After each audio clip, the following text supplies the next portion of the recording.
Hello दोस्तों, अगर आप लोग अपना करियर अकाउंट्स में बनाना चाहते हो और जानना चाहते हैं कि क्या करियर ऑप्शन है in the current scenario private sector, तो ये वीडियो आपके लिए बहुत इंपॉर्टेंट है। मेरे साथ मेरे कलीग हैं स्वाति जी, जो कि एज एन अकाउंट मैनेजर पिछले कई सालों से काम कर रही हैं। इनसे हम जानेंगे one by one career option, profile में क्या रिस्पॉन्सिबिलिटीज होती है, सारी चीज़ें एक एक करके। तो वीडियो लास्ट तक देखें और आइए चलते हैं वीडियो की तरफ।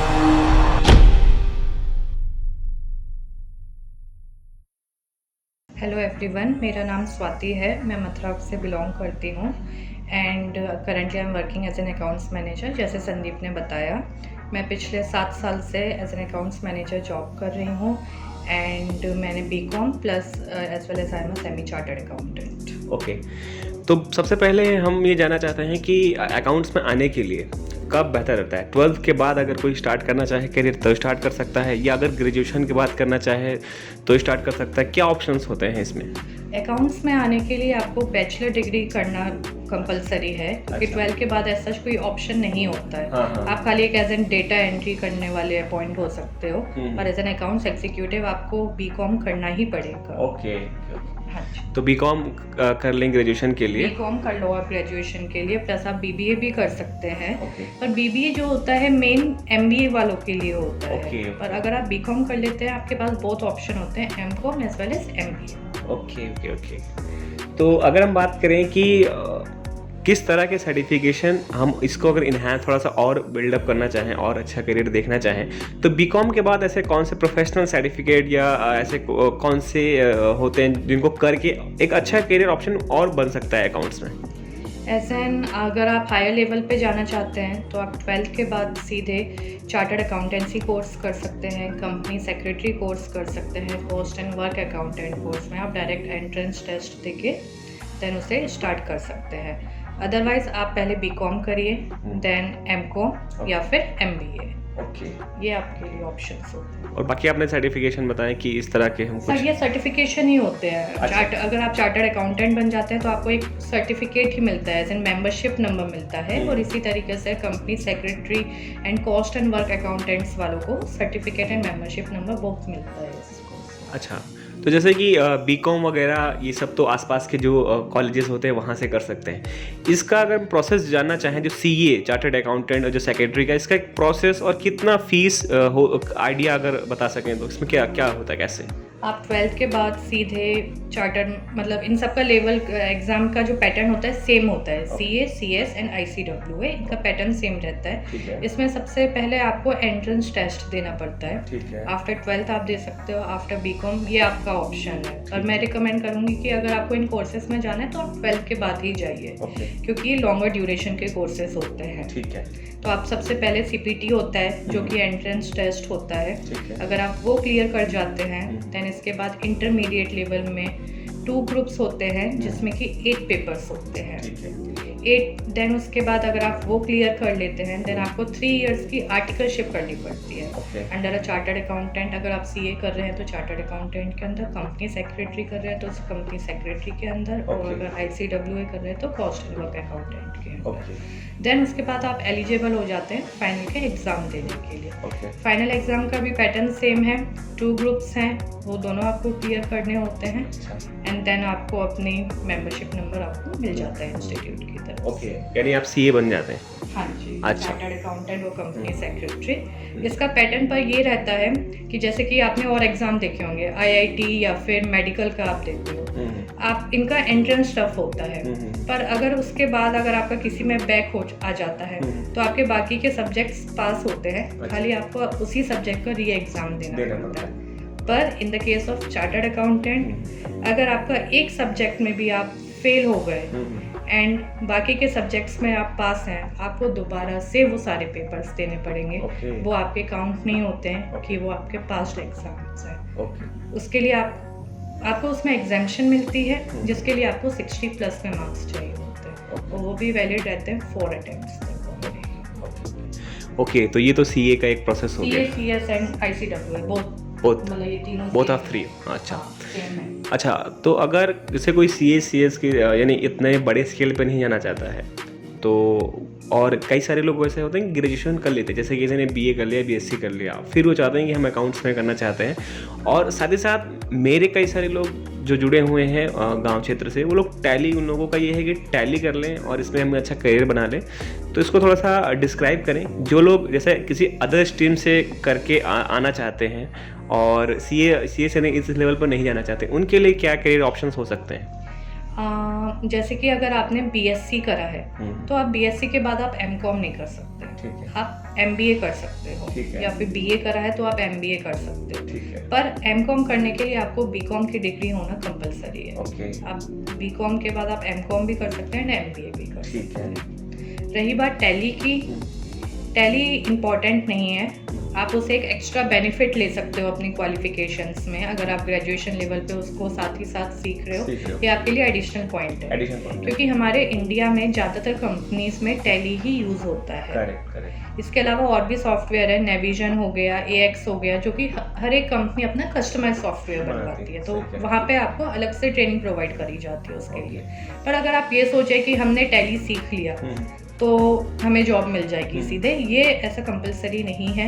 आपको किसी भी सब्जेक्ट की पूरी थ्योरेटिकल नॉलेज होनी चाहिए कि क्या डेबिट होता है, क्या क्रेडिट होता है, कैसे एंट्रीज पास होती हैं, ये जो खर्चा है किस हेड में जाता है, ये होना बहुत ज़रूरी है। टैली सीखने से आप अपना जॉब कंफर्म नहीं कर सकते कि आपको आपकी जॉब 100% लग ही जाएगी। अच्छा, तो यानी कि टैली का एक एडिशनल आपकी बेनिफिट मिलेगा, लेकिन ये नहीं कि टैली सीख के हम अकाउंट्स की काम, ऐसा नहीं हो सकता। आपको बीकॉम तो करना ही होगा, उसके लिए नॉलेज तो गेन करनी ही पड़ेगी।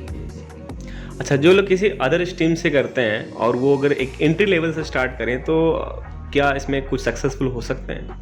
होते हैं, मेरे भी कुछ कलीग्स हैं जो कि बीएससी जिन्होंने करी हुई थी, देन उसके बाद उन्होंने डायरेक्ट एमबीए करा या फिर वो चार्टर्ड अकाउंटेंसी के कोर्स में आए।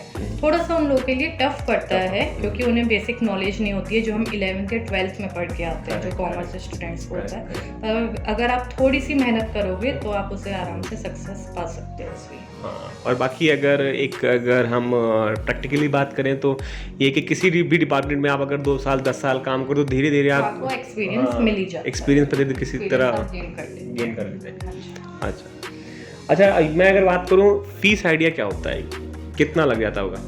अगर आप बीकॉम या फिर एमकॉम करना चाह रहे हैं तो आप किसी भी गवर्नमेंटल कॉलेज से कर सकते हैं। उसमें नॉर्मली 7500 to 8000 पर ईयर होती है फीस, पूरे मतलब पर ईयर हो गया। एंड देन एमकॉम का भी सेम ही स्ट्रक्चर रहता है। प्राइवेट कॉलेज से आप करोगे तो ऑब्वियसली वहाँ पे फीस लेवल अपने आप ही हाई हो जाता है। जैसे कि अगर आप बात करो एमबीए की, अगर आप अच्छे कॉलेज से, आईआईएम बेस्ट है हमारे इंडिया में, तो वहाँ पे फीस स्ट्रक्चर होता है 11 to 28 लाख का फीस स्ट्रक्चर होता है। और अगर आप एमबीए किसी और कॉलेज से करोगे तो वो 7 to 8 लाख में हो जाता है। एंड अगर हम बात करें चार्टर्ड अकाउंटेंसी, सीएस या फिर आईसीडब्ल्यूए के लिए, नॉर्मल फीस स्ट्रक्चर होता है। एंट्रेंस का आपको एग्ज़ाम देना पड़ता है, उसकी आपको फीस देनी होती है, 1500 हो गया, या फिर हर एक लेवल पे बढ़ता जाता है, 2500 हो गया, देन 15,000। मतलब अगर आप प्रॉपर सीए के कोर्स के लिए करें तो 1 लाख में हो जाता है। पर उसके अलावा आपको अलग से कोचिंग्स लेनी पड़ती हैं प्रिपरेशन के लिए। इंस्टीट्यूट भी प्रोवाइड करता है, और अगर आप चाहें तो प्राइवेटली भी कोचिंग कर सकते हैं, तो उनका नॉर्मली 1 लाख एडिशनल हो जाता है। बाकी आपकी प्रिपरेशन के ऊपर है, किस प्रिपरेशन के ऊपर है। आजकल तो ऑनलाइन क्लासेस भी होती हैं, तो सब लोग वो ज़्यादा प्रेफर करते हैं। ओके, तो अगर जब अकाउंट्स में, जैसे आपने बताया, इसमें सैलरी कैसे होती है? अगर स्टार्टिंग किसी की होगी तो किस प्रोफाइल में कितनी सैलरी होती है? अगर आप अकाउंट्स एग्जीक्यूटिव के उस पर जॉब कर रहे हो तो आपकी 20 to 25,000 से आपको मिल जाएगा। एंड जब आप एज एन अकाउंट्स मैनेजर बन जाते हो तो आपको 35 to 40 से आपकी स्टार्टिंग हो जाती है। एंड अगर आप एमबीए हो तो एमबीए में ऑब्वियसली आप directly as an accounts manager ही लगोगे, कहीं पे भी लगोगे, तो उसका भी वही सेम रहता है। एंड डिपेंड करता है कि आपको कितना नॉलेज है और कितना एक्सपीरियंस है उस चीज़ का। एंड अगर आप चार्टर्ड अकाउंटेंट हैं तो 6 to 7 लाख एनुअली आपकी स्टार्टिंग हो जाती है इस फील्ड में। एंड अगर लिमिट किसी चीज़ की नहीं है, एक्सपीरियंस होगा, आप CFA कर सकते हो, चार्टर्ड फाइनेंशियल एनालिस्ट का कोर्स, जो कि इंटरनेशनली लेवल पे होता है। तो वहाँ पे आपकी 14 to 15 लाख की भी पर मंथ की सैलरी जाती है। तो करोड्स में भी लोग बाग सैलरी ले रहे हैं इस चीज़ के। और बाकी मैंने कई सारे मेरे दोस्त हैं जो अकाउंट्स में, तो साइड बाय साइड किसी का GST भर दिया, उससे कुछ पैसे आ रहे हैं, तो एक्स्ट्रा इनकम भी एक्स्ट्रा इनकम भी वो लोग कर सकते हैं, इनकम टैक्स रिटर्न फाइल करते हैं काफ़ी। अच्छा, तो अगर मैं इसमें बात करूं कि इंग्लिश बहुत ही ज़्यादा एक्सीलेंट होनी चाहिए, स्पीकिंग एंड राइटिंग। नहीं, ऐसा ज़रूरी नहीं है कि इंग्लिश आपका बहुत ज़्यादा एक्सपर्टाइज लेवल होना चाहिए। कम्युनिकेशन स्किल इतना ज़्यादा ज़रूरी नहीं है। आपको नॉलेज अच्छी होनी चाहिए, तो आप कहीं पे भी हायर हो सकते हैं। और हाँ, जहाँ पे आपका कनेक्टिविटी या फिर आपका कम्युनिकेशन टॉप मैनेजमेंट से होता है, आपका थोड़ा बहुत तो इंग्लिश स्पीकिंग आजकल की लाइफ में कंपलसरी बन चुका है, तो थोड़ा सा मैं बोलूँगी हायर लेवल पे आपका इंग्लिश अच्छा होना चाहिए।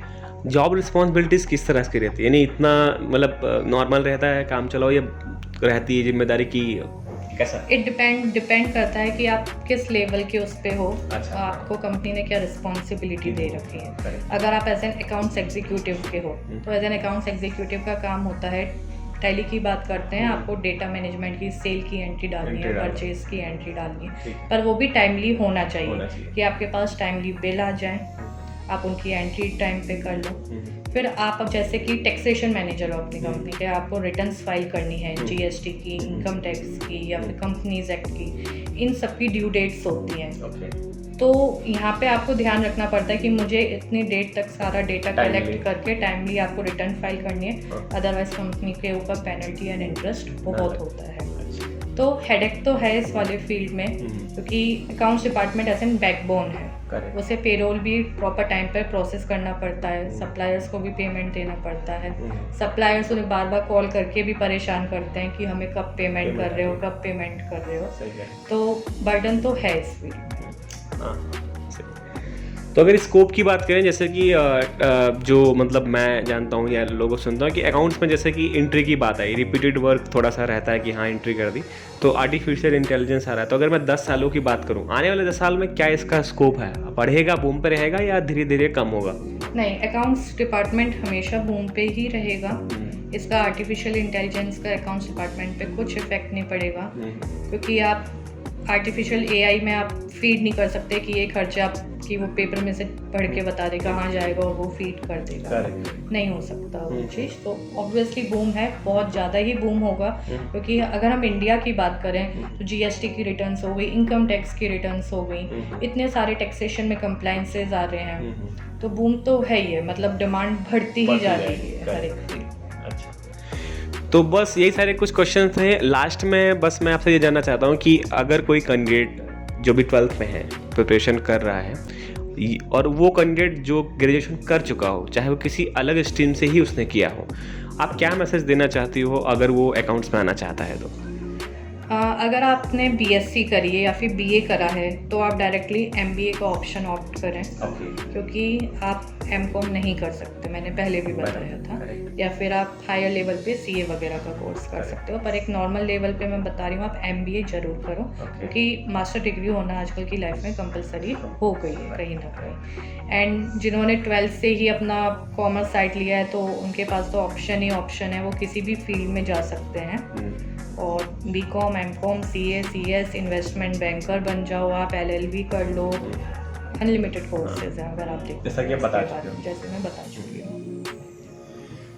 तो यही सारे कुछ क्वेश्चन थे जो मैंने कवर करने की कोशिश की। आई होप आप लोगों को आइडिया लग गया होगा कि अगर आप लोग अकाउंट्स में आना चाहते हो तो इन द प्रैक्टिकल सिनेरियो भी ये चल रहा है। और मैं स्वाति जी का बहुत बहुत धन्यवाद करना चाहूँगा कि अपने टाइम दिया, वर्किंग टाइम में से टाइम निकाला। और ऐसी ही वीडियोस के लिए आप लोग चैनल को सब्सक्राइब कीजिए। अभी भी अगर आपके माइंड में कुछ क्वेश्चन रह गए हों तो प्लीज़ कमेंट करके आप लोग वो क्वेश्चन मुझसे पूछ सकते हैं, मैं पर्सनली उसका रिप्लाई करूँगा। और चैनल को सपोर्ट कीजिए। बहुत जल्द मिलते हैं नेक्स्ट वीडियो में। Bye bye.